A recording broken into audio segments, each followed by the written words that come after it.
call. Judge Brady. Here. Commissioner Weir. Here. Commissioner Eager. Here. Commissioner Easton. Here. Commissioner Wright. Here. Please join us in the pledge of allegiance. I pledge allegiance to the flag of the United States of America and to the republic for which it stands, one nation, under God, indivisible, with liberty and justice for all. Please remain standing for the invocation. Pastor Fulbright was unable to make it today. Most heavenly and gracious Father, we give you thanks for placing us in where we are today to make the decisions that need to be made. Guide us, direct us, and let us do it in thy will. We ask that you watch over all our first responders, our sheriff's department, all EMS, even the city police, all first responders, Lord. Protect them and guide them. We ask this in Jesus' name. Amen. Amen.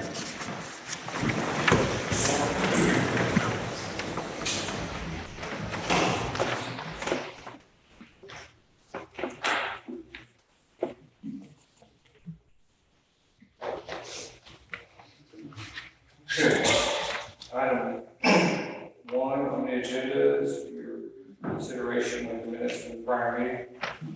Yes, I'd like to make a motion to dispense with the reading of the minutes and accept them as submitted for the 24th of January and the 27th of January. I only have one copy. You got the 27th? I don't. Which one was that?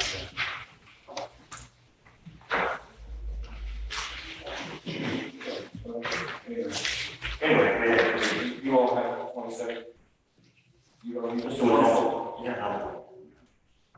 Which one back? They don't have it, right? 27th. Okay. It's not in there? Okay. It's August 27th. Make a motion to dispense with the reading of the 24th and accept them as presented. Is there a second? Commissioner Weir, discussion. All in favor, say aye. All opposed? Motion carries. Payroll. I'll make a motion to approve the estimated payroll for February 2023 in the amount of $411,101.01. Is there a second? Second. Commissioner Riley, discussion. All in favor, say aye. All opposed? Motion carries. All the official reports are here, subject to inspection. And open for your consideration. I move that we approve the official reports. Is there a second? I'll second. Commissioner Eager, discussion. All in favor, say aye. All opposed? Motion carries. There are no line item transfers that I know of, so we can pass item 4 and move to item 5, the outstanding bills. So we have a few bills that got turned in late, or the payment late for PEC and water and some other things. So I'd like to make a motion to approve the outstanding bills in the amount of $495,181 and include the bills that Camille received. I'll second. Commissioner Weir seconds, discussion. Do we have an overall idea how much we were talking about adding? Ballpark, Probably about $7,000. probably about The $7,000. PDC bill was $5,600. Right. So, You can see, don't want to get that yes. Keep it up. paid. Further discussion. All in favor, say aye. All opposed? Motion carries. Item 6. Commissioner Solkar not here again. He was,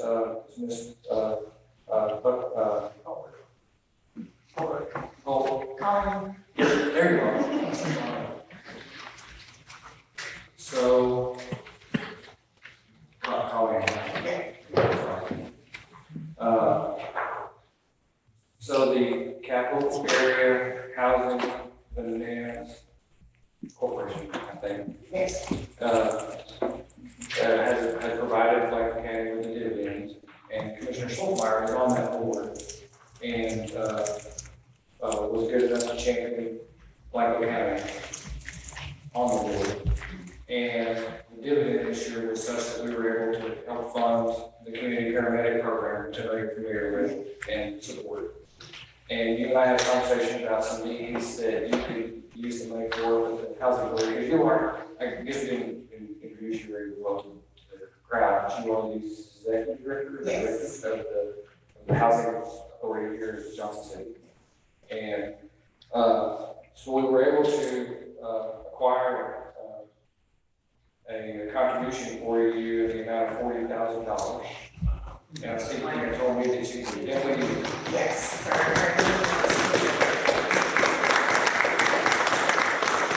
So, with no further ado, I'm just gonna hand you the check. But if you want to say anything, please take a moment. Well, I appreciate it, it's for the exterior work on our Living Oak senior apartments, which falls under the housing authority, but it does not get subsidized by the government like the housing authority does. So the only revenue for Living Oaks is just the rent, which is low income rent, so it's not much. So this will help us do long needed exterior work on it. So we greatly appreciate it. I think my first year here, Commissioner Moore was on that board and obtained about $1,500, I think. It was a small chip. And I think you all used it because you have like a plumbing or a septic or some kind of issue. Sure. And it helped with that a little bit. Yes. The checks are getting bigger, and hopefully we can continue to contribute to your cause. Thank you very much. We appreciate it. Here you go. Thank you. Moving to item 7, we are blessed to have in this county someone who takes our history pretty seriously, specifically the founder of our country. And he'll go the whole 9 yards to dress the part, so to speak. So with that, Mr. Blair Rudy, who is a resident here in Waco County, is here to recommend to us and commend to us a proclamation recognizing what's going to be President's Day next Monday, what is George Washington's birthday. And do you have some comments? Yes. Good morning, Judge, Commissioners. My name is Blaine Reed, Sons of the American Revolution. Have recently moved to the San Antonio chapter. And it is an honor to be here again. I believe the judge and I thought this is back, we went back 7 years on this. So we all really a little fun every once every 7 years. Last year, Your Honor, you asked me if George Washington had a middle name. And I did a little background. He did not have a middle name. Middle names were not generally used in the colonies and in the fledgling United States until the middle of the 1800s, when they got to too many, when there were a number of George Washingtons and a number of Bob Smiths, etc. So middle names became very common during, more common during the Civil War. In fact, my great-grandfather went to sign up and to fight for the Civil War, and he was asked his middle name, and he said, "I don't have one." And the sergeant said, "You do now." And he said, "What is it?" It says M. So middle names became more common use later in the next century. A few words, if I may. It's always a challenge to narrow down a few things to say about our first commander-in-chief and our first president. Came across a few words from Richard Statsky. He gave a speech. I'll give a few lines that regarding his leadership skills. It's a very long speech, but I sort of pared it down to what I thought was interesting, different take on it. George Washington was eminently successful as the father of our country, a title bestowed on him, and one which he also appropriated and lived. A truly successful and effective father is one who never claims credit for his achievements in being a father, and who inculcates his ideas and values in his offspring so well that they, in fact, do not realize for themselves whence those values came. They, therefore, tend not to take them, just to take them for granted, or they credit themselves for those values. We all know the story of the college sophomore who was amazed how seemingly uninformed and even stupid was his father, only to discover later how informed, bright, and wise his father had become. The ideas that Washington had and lived became so imbued in American institutions and culture because of his skill as a visionary leader that we have often failed to realize from whence those values came, namely from our national father, George Washington. So let us all recognize February 22nd, Wednesday week, as George Washington Day. It's wonderful that the county issues this proclamation in his honor. A couple of quick things, always. Now, your wife is now a member of the Daughters of America. Yeah. Finally, brought her in. She's here with you today. Yes, Speaking in spirit. And she also gives of her time to Michael County, doesn't she? yes, very much so, and enjoys it every minute of it. She's a volunteer for election. She's an election judge. She's worked weeks before election day. Yeah, she takes that job very seriously, and in conversations with her after the fact, I come away with really having very wonderful, full confidence that Blanco County knows how to conduct an election. So it's been a wonderful experience for her and for me as her spouse to watch that. So if you're willing to dress up like that, we're willing to say that you're pretty familiar with George Washington. Oh boy, here it comes. There's always a question. I hope so.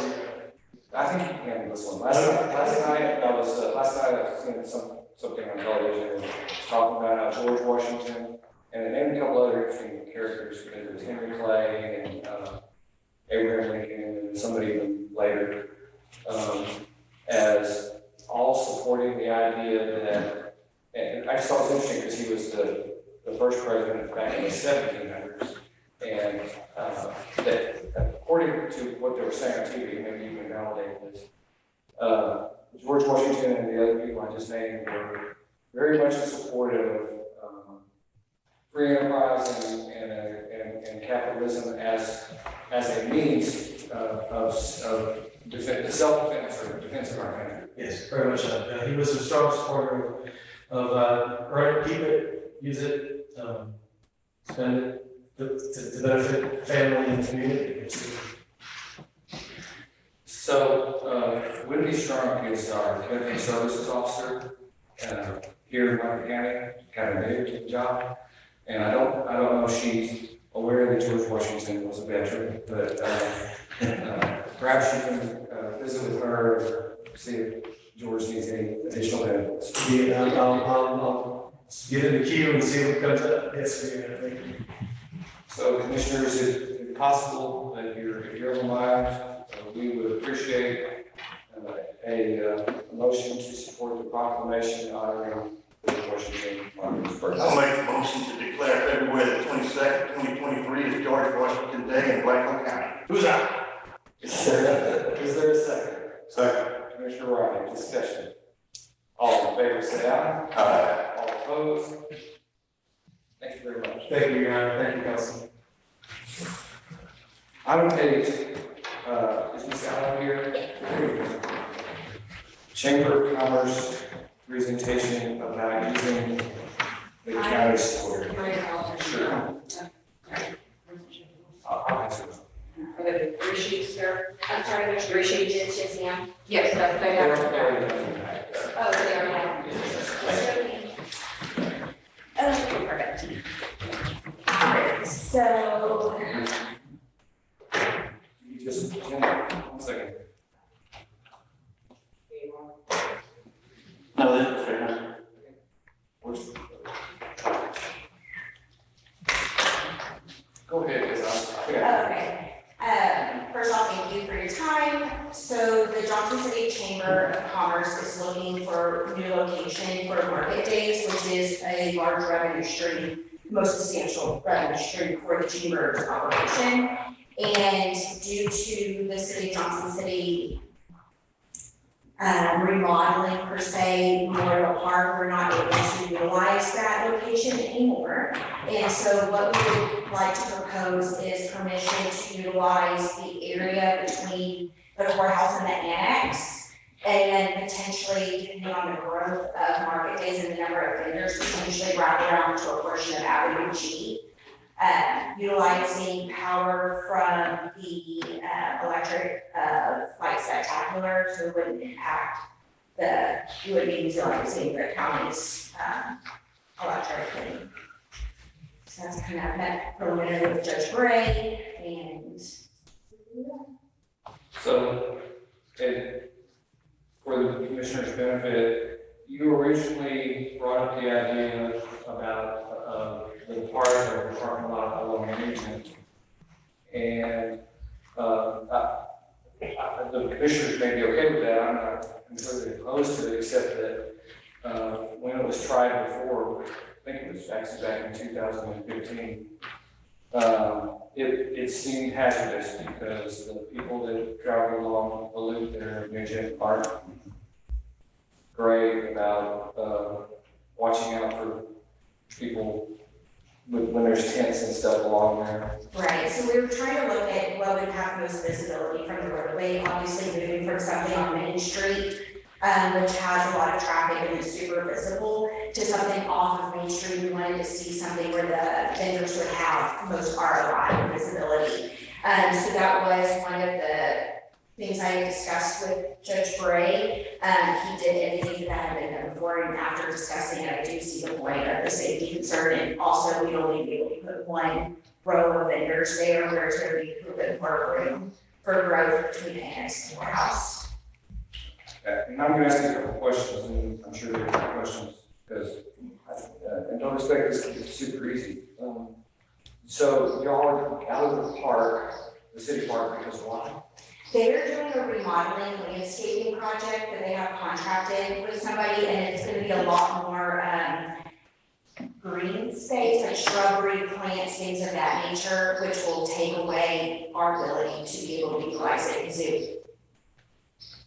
I mean, from Rick's explanation is that you wouldn't have the space to operate within the confines of that because of the landscaping project area. So you can't go back. Correct.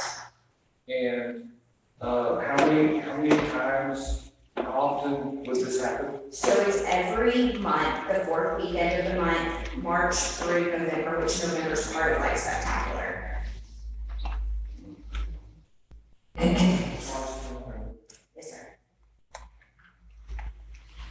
That's 9 months worth. And we talked about, and you think you understand even if the commissioners allow you to do this, concerns about the pavement. So Judge Bray and myself discussed the fact of markings on the pavement have been a concern in the past, as well as stakes being driven into the asphalt. My background, my professional background is in events, sales and marketing of events. I've put on numerous large scale events, and I'm confident that we have means and methods of setting this up that won't impact or leave any damaging effects to the property. So, you know, this building is the primary emergency operations center in the event of catastrophe. And my limited experience is that when that happens and the emergency operations center is activated, if it's a big catastrophe, there's a whole lot of black and white and other marked vehicles all over the place. And that could be a problem. Okay. One of the suggestions, so that it wouldn't impact, I guess, thoroughfares, would be utilizing the parking spots themselves, like the striped area, and facing them towards the sidewalks. So it would be kind of like a perimeter around the sidewalk, pretty much, but on the pavement parking spots. So then that way we aren't impacting thoroughfares, because I understand too, with the jail remodel, we're gonna have constables there. That was one of the things we actually took into consideration, looking at Avenue G, there at Carlson and Picnic, was the fact that there will be, you know, first responders, things like that there. We wanna stay clear of it. So I'm on the fence about this. I'm kind of waiting to see what they say. But What I'm gonna ask you, I don't mean to imply that I'm one way or the other, but, other places do this model, right? Yes, sir.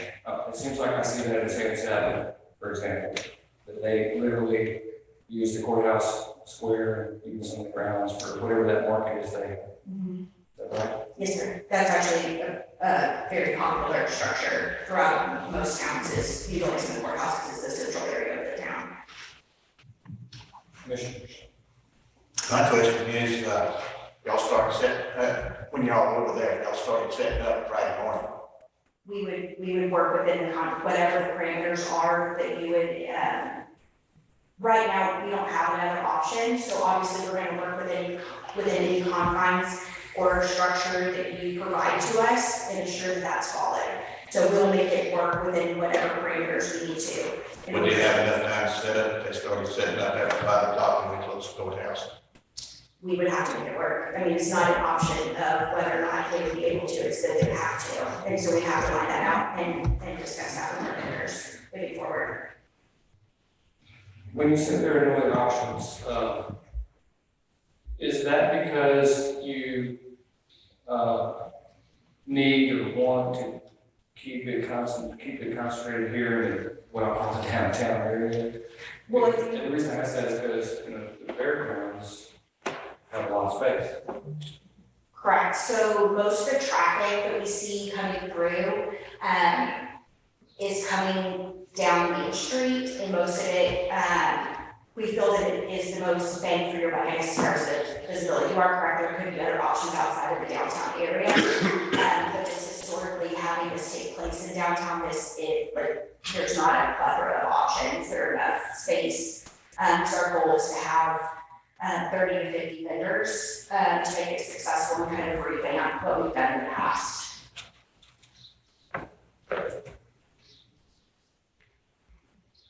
So I have two things. First off, the electrical, I know that during Light Spectacular, they typically will bring in generators, they're gonna run generators quite often. I know I'm familiar with the park that y'all currently have and all the plugs that are scattered throughout the entire vicinity, so I'm worried that you're not gonna have enough plugs out on the outside boundaries of the courthouse square for what you're trying to do, so you are gonna be utilizing generators and other things of that nature. I know our sprinkler systems are gonna go off in the middle of the night or whatever, and that might be another problem that you might end up with, is the sprinkler's got all your stuff wet. Hopefully they're not gonna be shooting out into the parking lot that much, but you see water running down, so you know that they do. So that's one major issue that I think you're gonna come across. I do like the downtown area for the accessibility to the other vendors, the other shops in the area, that's great for them.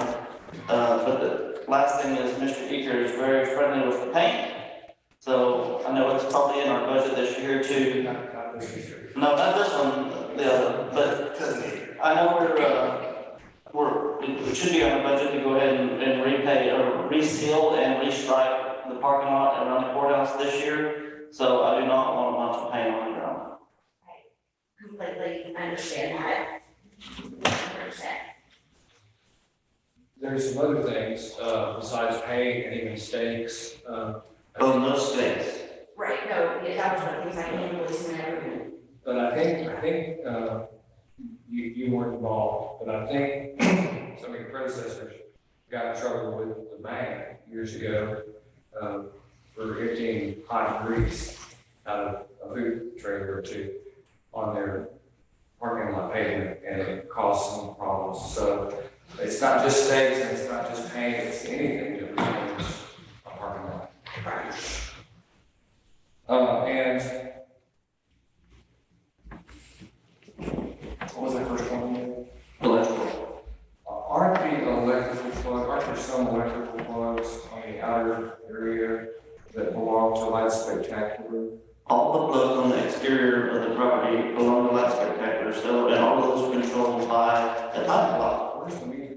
It's right down there. Next to our meter? Yes, sir. But it's their meter. It's their meter, but it is controlled by a time clock, so you specifically have to go in there and manually override the time clock in order to have power on those receptacles during the day. I heard that, Light Spectacular is trying to raise the money to completely redo all of that. I have heard, that they are going after a grant to redo the electric for like Spectacular. I don't have an update. As, Do they know about your request? yes, So if you were approved, theoretically, they would be included in their plans enough electricity to. they approved our usage of their electricity. Judge, can I ask you, if we approve this, what's the time? It's up to you. I mean, even trial run, I mean, I'm open to anything, as a chamber we are. So I have my like, You want to just introduce who you have? it's gonna be great. So we have Aaron Humphrey, who's the chamber board president, and we have Bart, and I'm gonna forget Bart's last part. He's also one of our, board members for the chamber. And what's your capacity? I'm a board member as well. I'm the chair for market days. Lucky you. Yeah. So I think, feel free to help me out with this, but I feel like it could be a pilot project. It could be a yearly thing. It could be, they won't like this. It could be less than every month. You could be willing to say, no, it's based on one every month. I mean, it's totally within your control. Judge, may I speak? Having on that third weekend may affect elections and the early voting locations if we get Can you petition. run, because I can't hear you so well. It's the fourth. The fourth week.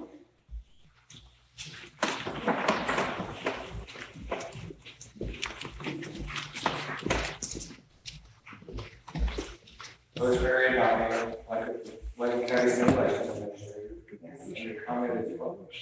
Pardon me? Your comment is what? My comment is on the early vote, if we get petition for Saturday and Sundays, it may affect elections on that third and fourth weekend. So just to take that into consideration. It's good. Yes. So I wonder how, I guess in the past, if they're already in the park, there's plenty of parking space over here for elections. Yes, as long as In the past. yes. I'm not sure how it's worked in the past, but as long as it's not affecting the annex side of. One thing Judge I wanted to mention was if at some point in the future, when we decide to do the construction part of working on this building, to have a staging area, it might take weekends or whatever to do some of that. It was concerning me if it fell into that time frame. It's called off for that long. Again, I think it's completely within y'all's control. I think they'd be, like, obviously open to if it's something that y'all are planning that large scale, as long as we knew about it, we could come up with something or postpone it, or what we could work within that. It's just as far as the communication and knowing, so that we can let vendors know when the appropriate updates, so on and so forth, that we needed to. So another comment that I have is typically we have the inspector's truck stays here. So would we have to be moving that every weekend? Is this gonna happen? What's the status of that? Where does he typically, I mean, Typically, the park right here. It's the northeast corner. I think we could. Right in the middle of here. Right through the middle of my diagram. So again, I just kind of put the diagram out there just to show kind of like what was in my head. Obviously, we could start further, you know what I mean, like back away from Nugent, more towards Avenue G. And we don't know how many vendors we're gonna have at this point. This is just, in the perfect world, we would have 30 to 50 vendors each time. We don't live in a perfect world, so I don't know what that number looks like right now. We also, we're moving the venue, so how do the vendors feel about, there's a lot of things we have to work through, but until we had a location, we didn't want to deep dive too much into where exactly, I wanted to work out with y'all first before I was like, this is exactly what we're gonna do to communicate that to the vendors. We move the truck for like spectaculars and other things sometimes, so it's, I don't say it's a big deal as long as we remember to do it. When would y'all like to start doing this? Technically, our first market day is supposed to be the fourth weekend in March. We've been moving as quickly as we can based on us getting a notification from the city, which didn't happen very long ago. So can I ask a question to Bart? Considering Bart as a business owner here on the square, now you're more familiar than I am with the traffic flow during the weekends with Pecan Street and the other areas. Do you see this creating an impact for parking for your business and Pecan Street business and people that utilize the parking around the courthouse square already? In general, probably maybe a neutral impact, it's just, I don't know for sure, but they gotta park somewhere anyway, and I think most folks don't have to cross the highway, so they're already parking on the side of the highway anyway for market days. So the square gets utilized pretty fully for any number of reasons, so I don't see a huge impact here personally. Okay. Are you typically open during market days? Yes. And how many vendors do you average have in your, what do you call that thing, open air? So we have 24 spaces in our market, we have around 15 vendors right now. Okay. But you have as many as 24? Spaces. Yeah. And to the previous comment about locations, we would see definitely a decrease in our traffic if market days was to do somewhere other than downtown. Decreases, I just said.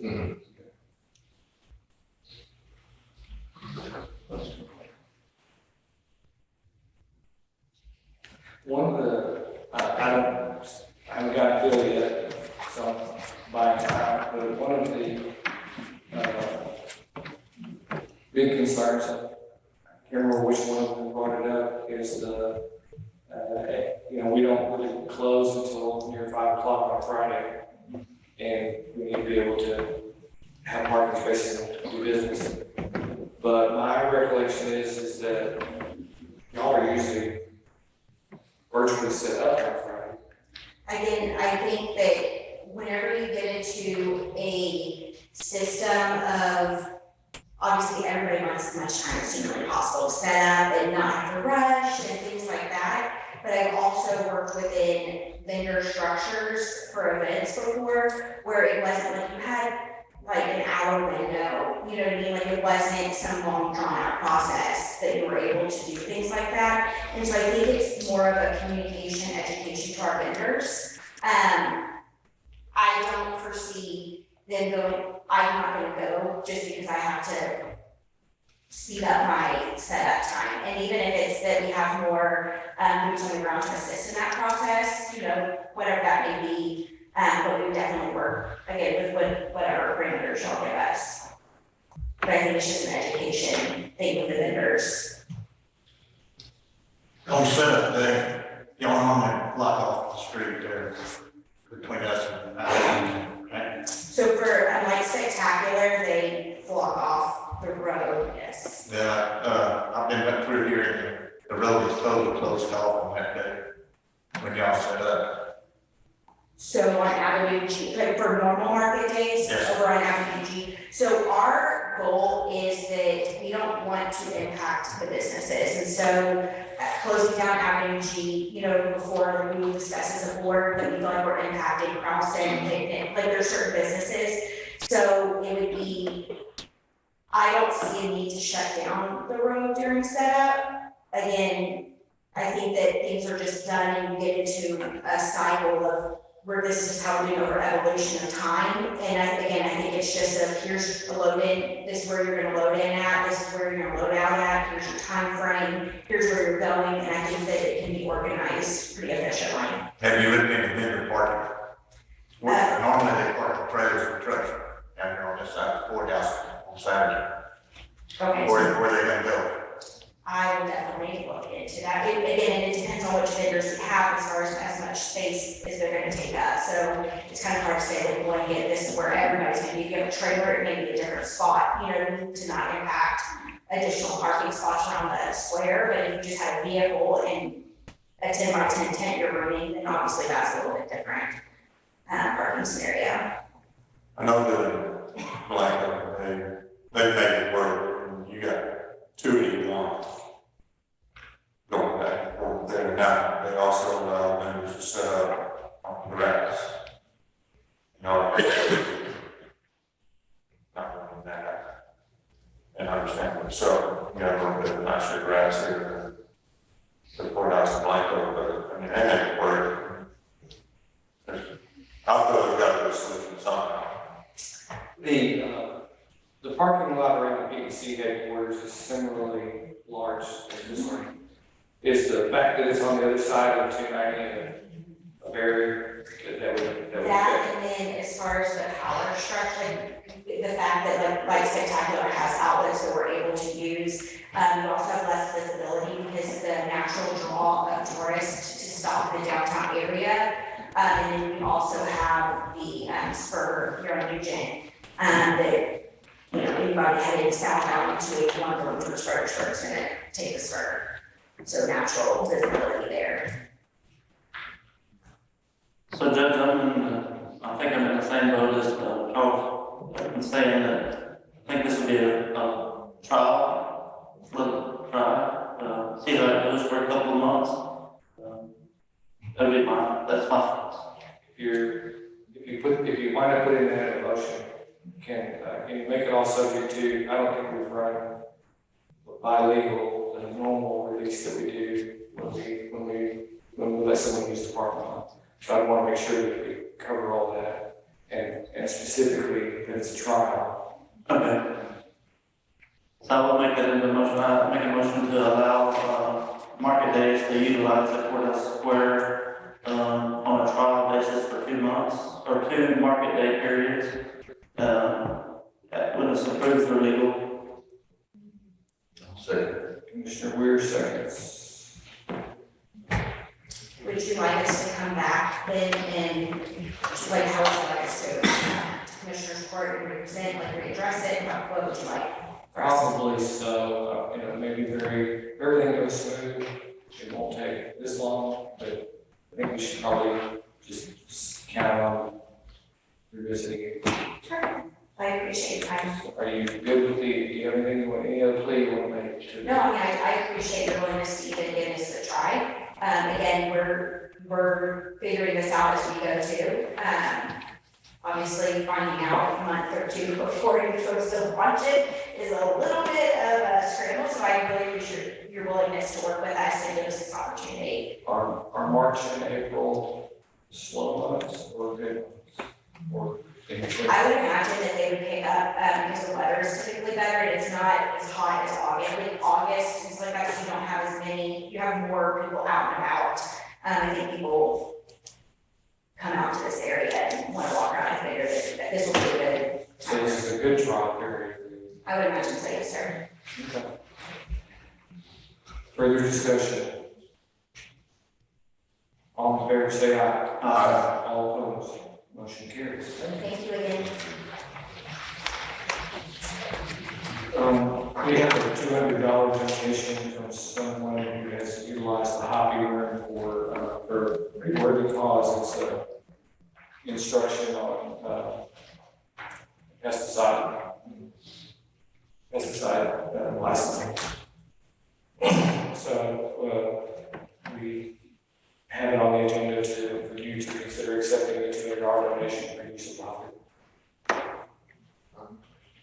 I move that we accept the $200 donation for the use of the hobby room for Brad Pierce. Is there a second? No, second. Mr. Eager, discussion? All in favor, say aye. Aye. All opposed, motion carries.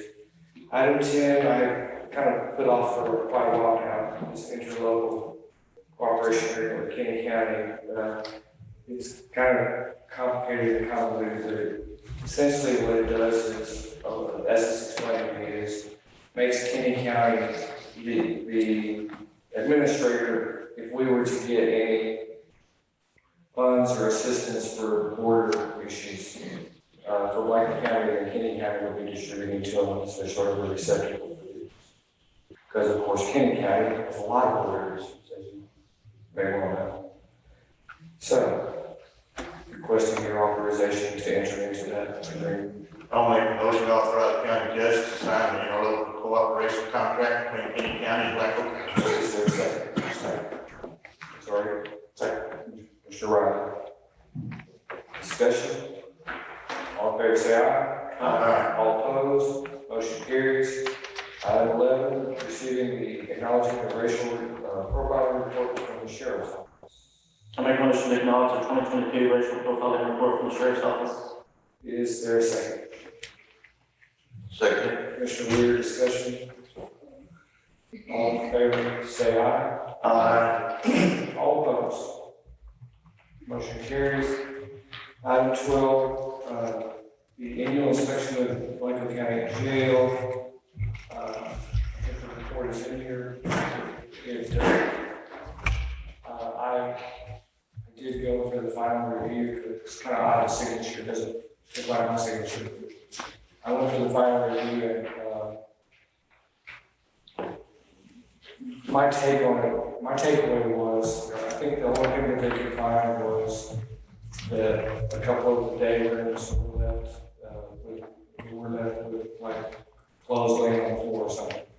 And to my way of thinking, it was such a good report, it was one of those things where the auditor was gonna have to get up in the morning and look themselves in the mirror and think they did their job, that's all they could find. They had to pick apart something. So to my way of thinking, it was a typically excellent report, and they did comment, with the jail, you know, it's 10 years old now, it's actually more like 12 years old now, and it is holding up beautifully. So you and your commissioner court back in the day that designed it and built a good one. Do you have anything to add? Is that good enough or? No, that's good enough for me. I make a motion to acknowledge the receipt of the annual inspection of the Blanco County Jail. Is there a second? Second. Commissioner Brown, discussion. All in favor, say aye. Aye. All opposed? Motion carries. 13 and then 14 and 15 are about specs and purchase for fleet cameras and their, well, 13 is about fleet cameras. Anything at all? I make a motion to approve the specs and purchase of the 2 Axon speed cameras for 2 new patrol vehicles as outlined in the capital equipment section of 2022-23 budget. Is there a second? Second. Commissioner Eager, discussion. All in favor, say aye. Aye. Opposed? Motion carries. Item 14. I make a motion to approve the specs and purchase of the supplies needed for the transfer, for the 2 cameras. Is there a second? Second. Commissioner Eager, discussion. All in favor, say aye. Aye. Opposed? Motion carries. Item 15. Specs and purchase for the handheld vet radios. APX 6000 brand. Motorola. Make a motion to approve the specs and purchase of 3 APX 6000s handheld radios as outlined in the capital equipment. Is there a second? Second. Commissioner Riley, discussion. All in favor, say aye. Aye. Opposed? Motion carries. Item 16 is a third amendment to the master service agreement for Axon. A third amendment. Axon is our body camera vendor. I move to authorize for the county judge to accept and sign the 3rd amendment to the master services purchasing agreement for Axon. Is there a second? Second. Commissioner Eager, discussion. All in favor, say aye. Aye. All opposed? Motion carries. Continuing education for County Clerk Laura Wallow. We appreciate your acknowledgement of her completion of. I make a motion to acknowledge continuing education for the county clerk. Ms. Waller. Is there a second? Second. Mr. Riley, discussion. All in favor, say aye. Aye. Opposed? Motion carries. Item 18,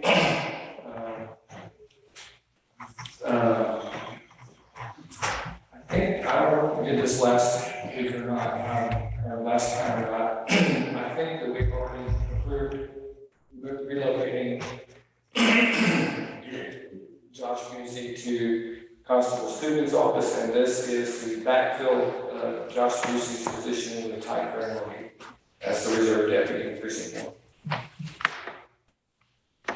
I make a motion to appoint Ty Quinn as a reserve deputy position in precinct 1 constable's office. Is there a second? Second.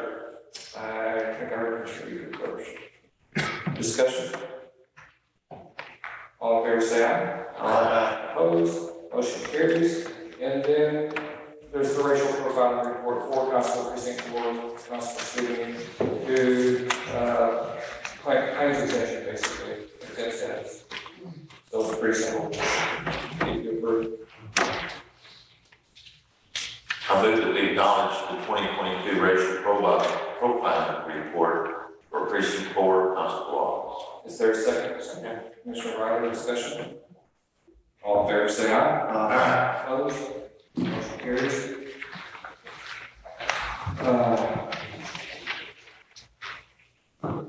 Evidently, they now managed to make it so that commissioners can get online education, and we ask for you to approve the ability to get online education for county. I'd like to make a motion to approve an order approving online education for county commission. Is there a second? Second. Commissioner Eager, discussion? All in favor, say aye. Aye. Opposed? Motion carries. And if you would, we'd like to acknowledge the continuing education for Commissioner Weir. I'll make a motion to acknowledge the continuing education, Mr. Weir. Is there a second? Second. Commissioner Wilson, discussion? All in favor, say aye. Aye. Opposed? Motion carries. Item 22, preliminary plat, Stanton Distance. Yes. We have here the preliminary plat and distance, and we have run into one little issue which will be corrected on the final plat, and it's on the road, furthest east road, it's main road. It's totally my fault. I took liberty and it didn't work. So it was a hammerhead at the end of the road, and they had agreed to fix it on the final plat, put in a quarter cul-de-sac, or 3/4 cul-de-sac. With that, make a motion to accept the preliminary plat for Stanton District. Is there a second? I'll second. Commissioner Weir, discussion? So also on that road, to make it 60 foot instead of 59, whatever. Well, by the time they put the cul-de-sac in, it'll be over 59, be over 60. So 60, if it's a regular lot along a regular public highway, it's 250 feet. And if it's in a cul-de-sac on a spec road, it's 60. So if it's a 55 foot coordinate. So they call And you talk about 60-foot right away all the way out. The only thing that didn't qualify is our subdivision rules and regulations say that you can't have a dead end street. And the way they have it drawn on the preliminary plat, Came into the dead end. it's a dead end. Which, unless they're planning on buying the property behind them, you know, and making that phase 2, I don't know, I'm sorry, when you say dead end street, how do you ever have a cul-de-sac if you don't have a dead end street? but, well, they're not considering a cul-de-sac a dead end. That's what they were They're just talking about, you know, going into nothing, where you put barricades at the end of the road. So we fix We this. fixed that by putting in a cul-de-sac. And Mr. Friesler writes, it is the opinion of the undersigned that the report adequately meets the requirements of the Blanco County water availability regulations.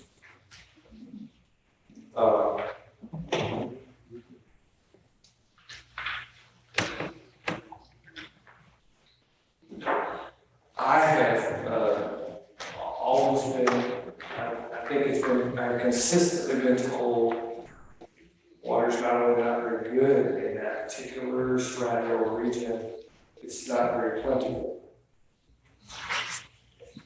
And, you know, we rely on Mr. Friesler to tell us that it is not necessarily good, but feet, but plentiful.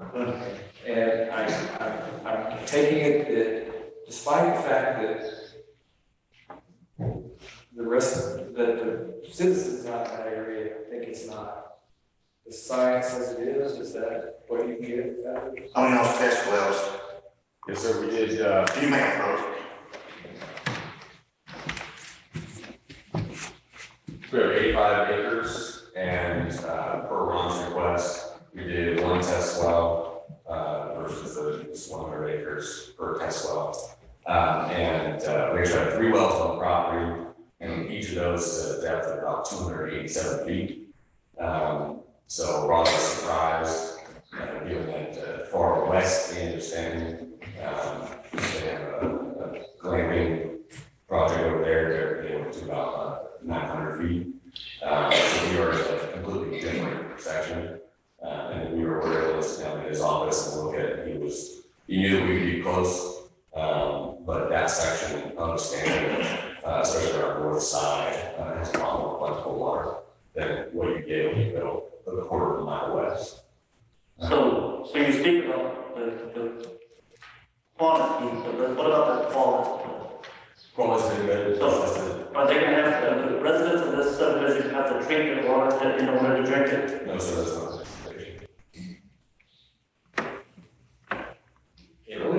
Y'all are aware that we need to show your potential customer the water quality, right? The report, the full report.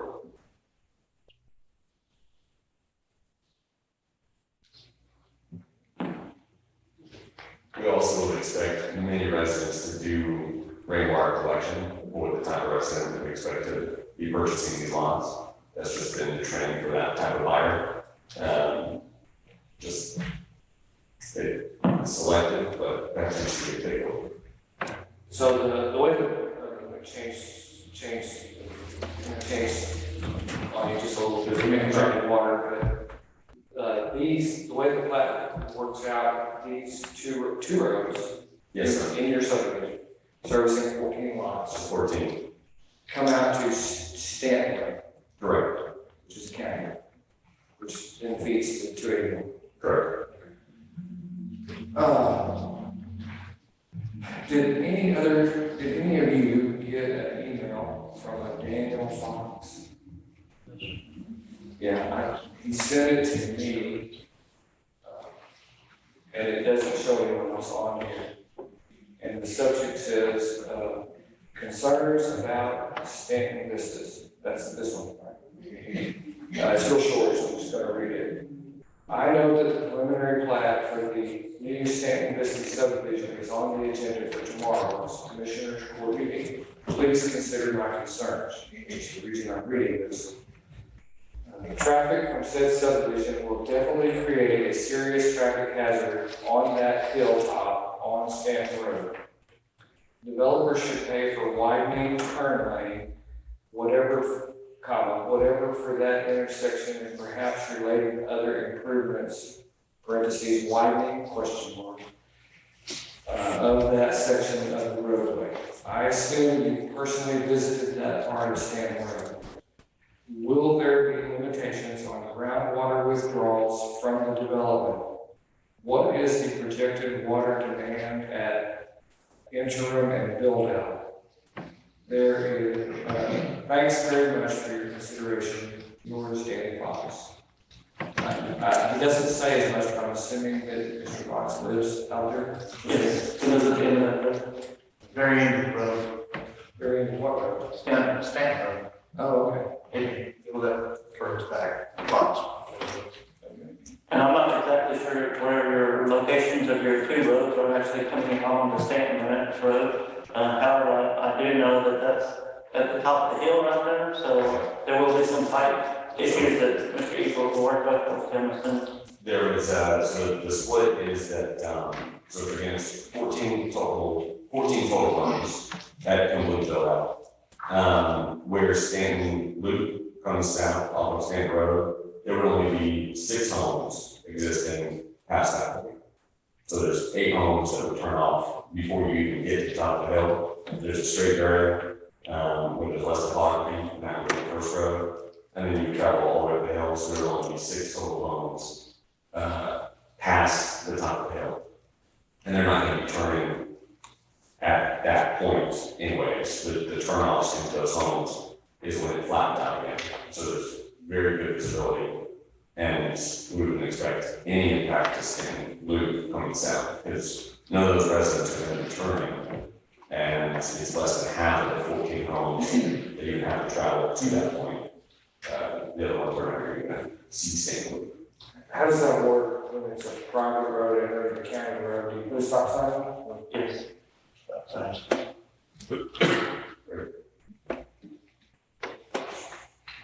So your proposal, if I remember right, all of these 14 lots come in just below the 5 acres. Correct. So it just meets the 5 acre rule. I think the smallest one is around 5 1/4. They go up to 7 or so.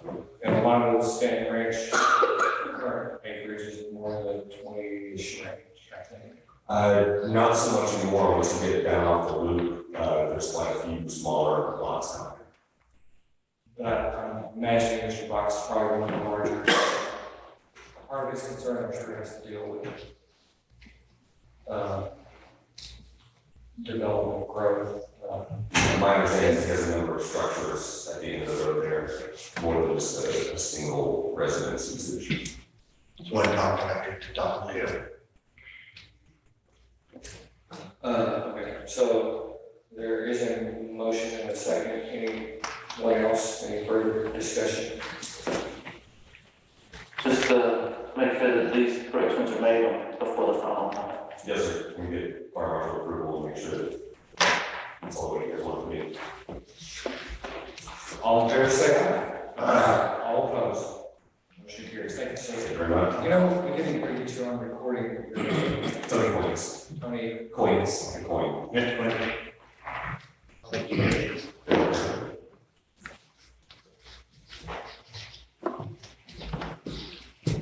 and item 23, Commissioner Eager wants to talk about engineering, possible engineering proposal for the Black Creek project. And I have to apologize for not having the engineer here so he can answer questions.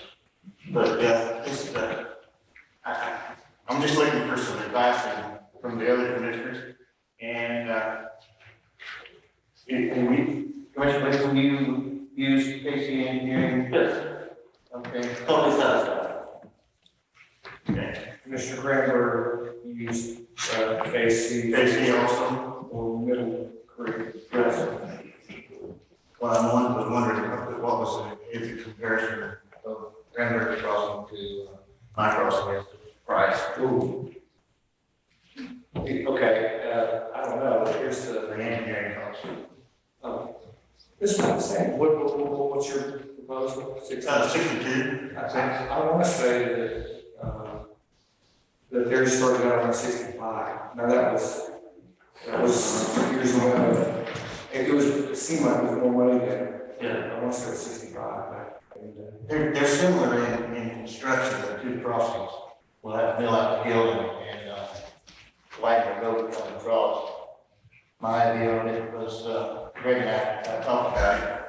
And, what we're gonna try to do is, what we were discussing was to bring the road down and leave the old road intact for, to go around, come down and tie into the main highway, main road. And then once it's in, then we can do away with the other road. so I don't know if it's feasible or not. I would like, this is the opportunity to have this conversation with the four of you. And there's a couple of things I want to mention. One is to remind you that when we adopted the economic development and transportation plan some time back, that we put in there, I think it's on page 80, because it talks about this crossing. And we didn't put it in there specifically, I know it's on the record, that we were encouraging TxDOT to consider taking 2766 Continuing it on. 2766 and continuing it past the park road where they stop, which would which would make this their problem. And I don't mean that in a light way, but I mean, they have more money and capability than we do to fix it. Because this is a big project. Yeah, it will be a big project.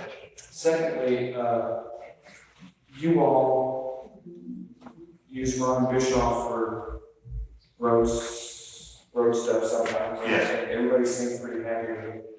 And I consulted with him about the idea of using the state infrastructure bank, which is administered by TxDOT, for the county to finance this project and the Chimney Valley project, if there was a Chimney Valley project. That kind of changed last Friday because Commissioner Riley's not really not on board yet with the idea of doing something in the Chimney Valley. He's got good and valid reasons for that. So maybe we're not really thinking about that one as much. This one on Black Creek's pretty dangerous and it needs something. It has been dangerous for years. So the state infrastructure bank allows us to borrow money from TxDOT to do the project at a pretty attractive interest rate. And I think there's even some possibilities for loan forgiveness, but I'm not sure about that. The Chimney Valley project, unlike the Black Creek project, I think qualified for and is on the off-system road and bridge project list of TxDOT. We had them go out there and don't hold me to this, but my memory is the requirements are the amount of flow through for the water has to be 20 feet. The fence, and it just barely made it, like 21 or something. So, but it made it, and it's on their list, and it's been on their list. I had it put on their list years ago. But I don't think it scores below our very high priority. So, we don't seem to get much assistance there.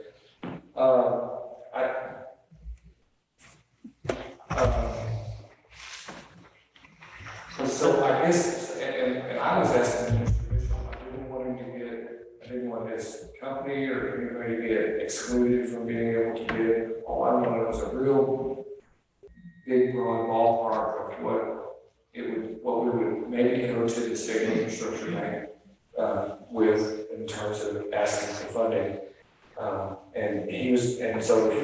I wasn't aware of this agenda as such. So if we approve this today,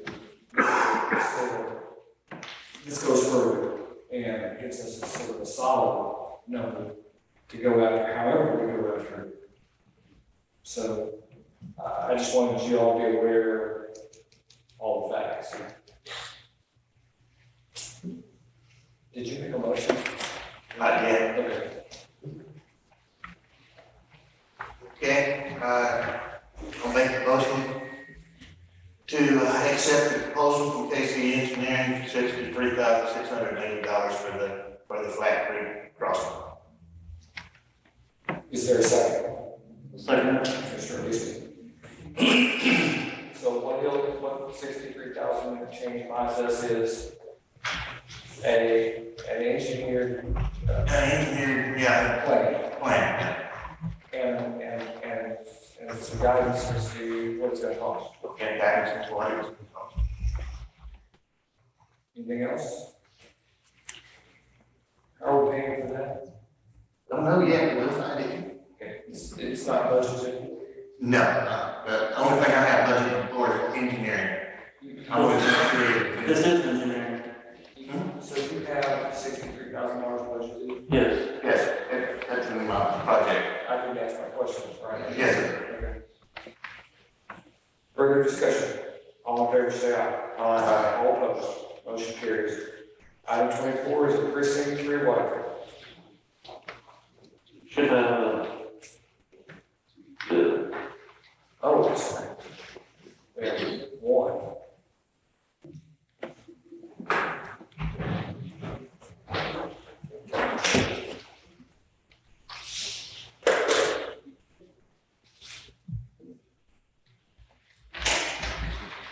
this bid is from Neese Equipment, Where are they? they're amount of $123,565. This is for a brand new water truck, 2,000-gallon water truck. So I would like to make a motion. Actually, there is an optional item that we're want to put with this is a tank mounted hose reel, 50 foot with an 1.5 hose and nozzle for $1,815. And all this has been budgeted in our capital equipment. So I'd like to make a motion to accept this bid and go with peace. Is there a second? I'll say. Mr. Weir, discussion. All in favor, say aye. Aye. Opposed? Motion carries. Item 25. Memorandum, authorizing memorandum of agreement and between county emergency management and FEMA. So this year is now FEMA has come up with a IPAWS, which currently the National Weather Service does. What this does is right now we're limited on our reverse 911s to dial all landlines and people that are registered with their cell phones.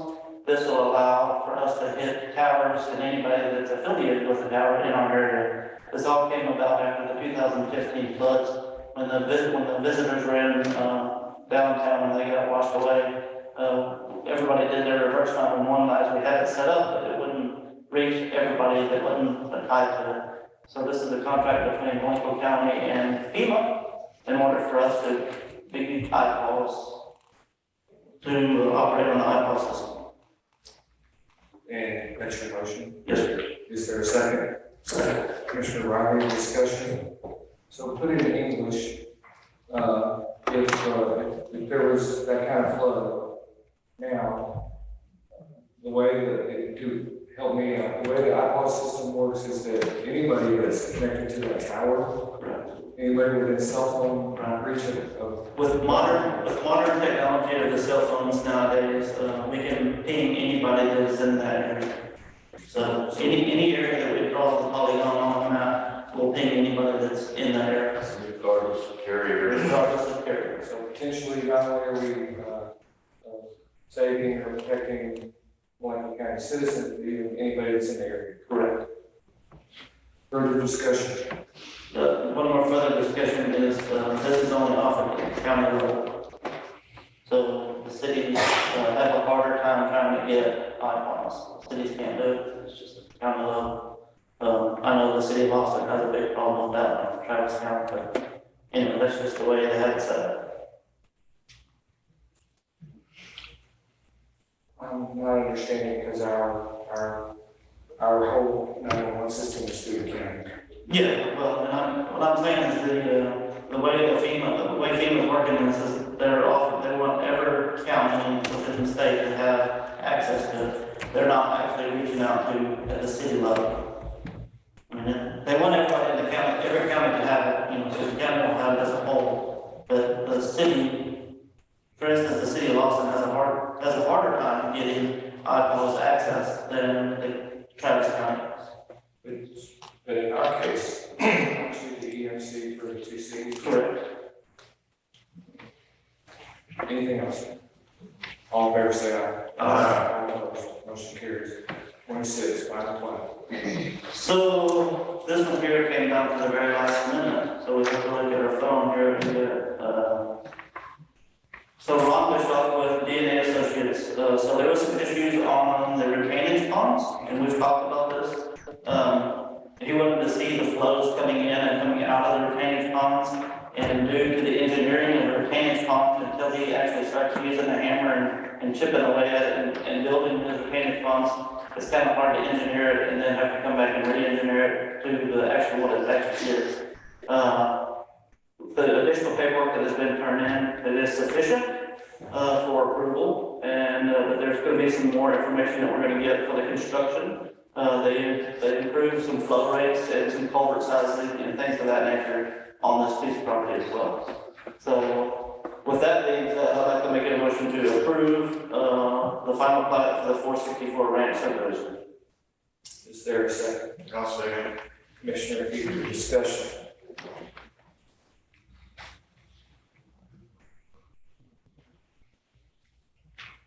I feel like there should be discussion, but I don't know where it should be. Talk about Oh, I don't know what's it. that. This is a 73-acre, 70 tract subdivision on 1323 and 281. Their access is gonna be off of 1323. All going through text dot approvals.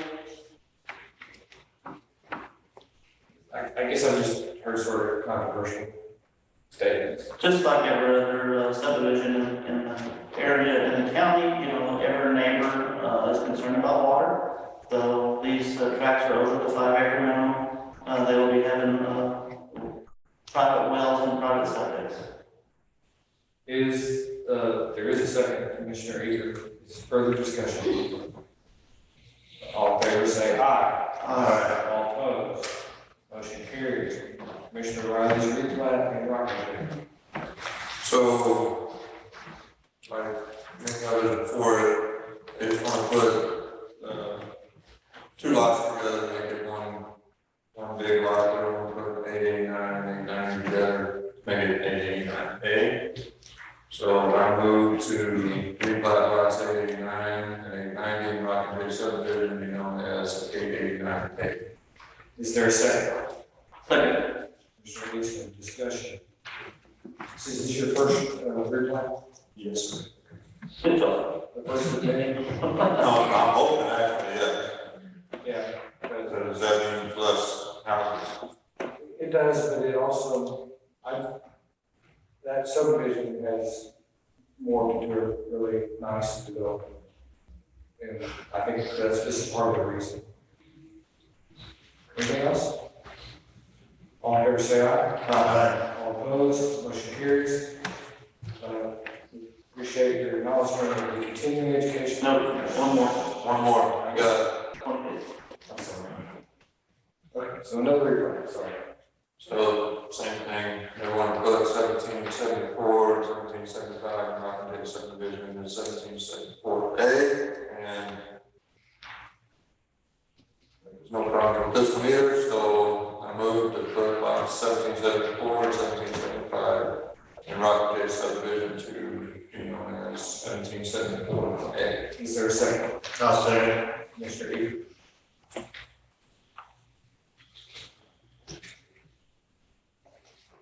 Discussion, all in favor say aye. Aye. Opposed, motion carries. Continuing education for Commissioner Ryder. Make a motion to approve the continuing education for Commissioner Wright. Is there a second? Second. Commissioner Eager, discussion, all in favor say aye. Aye. Opposed, motion carries. Burn ban.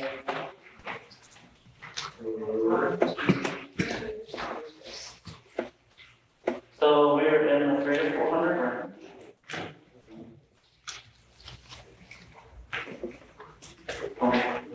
Yeah, so we're in the 3 to 400 range. I don't know if who has burn bans around us. Does anybody? The majority of the state, the eastern section is in blue.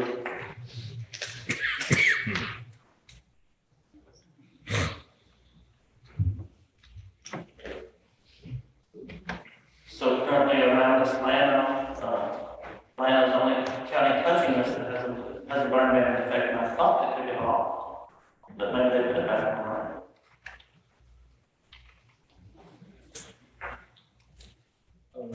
Unless I hear a motion, and I'm not hearing a motion. I don't see Mr. McMahon is not in the room. I do know that we have very high wind conditions the next couple of days. It's gonna dry us out even more, but I guess being where we're at, I'm fine leaving it off. Assuming he would have been here to told us if he was interested in putting one on. Yeah, to the point that you received the same notification I did from the state office, the operation center, that the winds and the conditions that very high fire, sorry.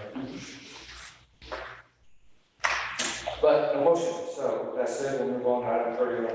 Make a motion to adjourn. Is there a second? Second. Right, discussion on favor, say aye. Aye.